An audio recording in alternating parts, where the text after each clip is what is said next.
Picture this. You're standing in a store holding something you actually want. The price tag says $200, and without thinking twice, you put it back. You tell yourself you don't need it right now. You drive home feeling responsible. And then 3 subscription renewal notifications hit your phone. $14.99, $17.99, $9.99. You swipe them away without blinking. You haven't used one of them in 8 months. Here's what should bother you about that. The $200 item you put back, you would have used it. Those 3 subscriptions you dismissed, they're pulling $515 out of your account every single year for services you barely think about. And here's the part that really matters. You are not bad with money. Your brain made a perfectly rational decision in that store, but that same brain, when faced with a recurring charge, essentially goes offline. It stops calculating.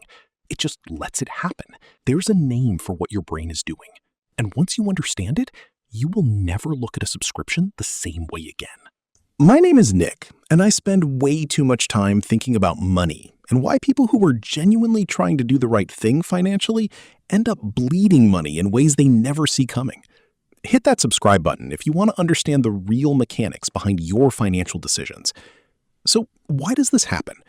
The answer starts with something behavioral economists call the pain of paying. When you hand over cash or swipe a card for a one-time purchase, your brain registers a genuine psychological cost in real time. Researchers at MIT and Carnegie Mellon found that spending money activates the same neural regions associated with physical discomfort. That pain is actually useful. It's your brain's built-in financial governor. It forces you to stop and ask whether something is worth it before the money leaves. But subscriptions are specifically engineered to eliminate that pain almost entirely. And I don't mean accidentally. There are entire teams of behavioral scientists at every major subscription company whose literal job is to make the payment invisible. You pay monthly instead of annually, so the number always sounds small. The charge runs automatically in the background. There is no transaction moment, no pain of paying, no cost-benefit analysis. The money just leaves quietly on a schedule without ever asking for your attention. Behavioral economists call this transaction decoupling. The purchase is completely separated from the payment. And when there's no payment moment, your brain's financial governor never switches on. This is why you can stand in a store and say no to something you want, but you've been paying $14.99 a month for a meditation app you opened twice. It is not a character flaw. It is a deliberate psychological exploit built into the product from day one. There's a second mechanism making this worse.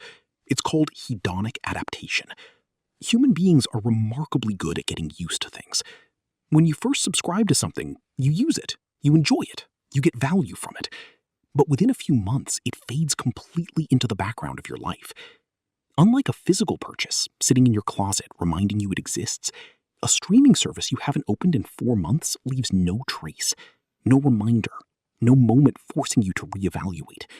The charge just keeps happening, long after the value has completely evaporated. Now let's talk about what this actually costs you. The average American household spends between $200 and $350 per month on subscriptions when you add everything up. Let's call it $250. That's $3,000 a year. Most people would never write a single $3,000 check for subscriptions, but broken into $15 and $12 and $9 increments, automated and invisible, it happens without a second thought every single year. And here's where it gets really alarming. If you took that same $250 a month and invested it at 8% annually, in 20 years, you'd have roughly $148,000. In 30 years, around $340,000. The subscriptions you barely think about are not just costing you $3,000 a year. They are costing you hundreds of thousands of dollars in future wealth that never gets the chance to compound. So what actually changes when you understand all of this? 3 things. First, translate every monthly price into an annual one automatically. $12.99 a month is $155 a year. That single reframe changes how your brain evaluates the cost entirely. Second, flip your cancellation default. Instead of keeping subscriptions until you have a reason to cancel them until you have a clear reason to keep them. Pay attention to how you feel when a subscription lapses. Relief means it can go. Urgency to restore it means it's worth keeping.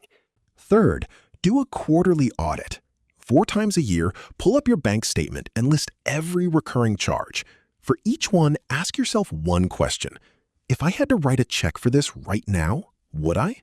That single question reintroduces the pain of paying that the subscription model spent millions removing.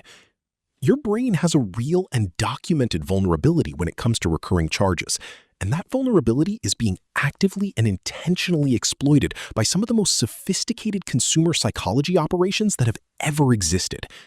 The $200 purchase you put back was a conscious, deliberate decision. Your subscriptions deserve exactly the same standard. The gap between the financial life you have and the one you want might not be about earning more. It might be about finally noticing what's already quietly leaving.